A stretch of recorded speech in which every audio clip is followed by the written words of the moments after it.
frères et sœurs. Il dit qu'il viendra comme un voleur dans la nuit.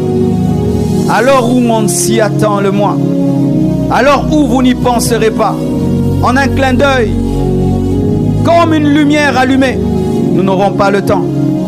J'ai vu l'enlèvement dernièrement. J'étais revenu d'un voyage au Bas-Congo.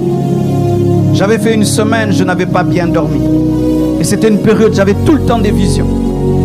Et après j'ai une vision d'une lampe seulement qui est allumée. Et puis des gens disparaissent. Mais quand il y a eu des disparitions, certains n'ont même pas remarqué qu'il y avait des disparitions.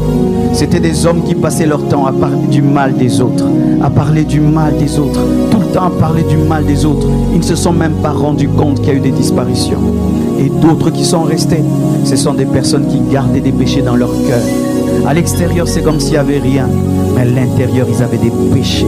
Ils avaient des impuretés. Ces personnes aussi sont restées.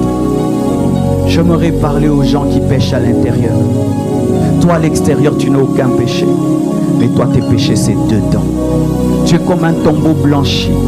À l'extérieur de toi, tout est beau. Mais à l'intérieur, tu es rempli de malices, de jalousie, de haine, d'immoralité, des insultes, des choses dans ton cœur.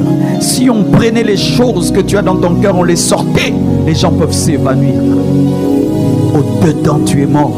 À l'extérieur, tu es vivant.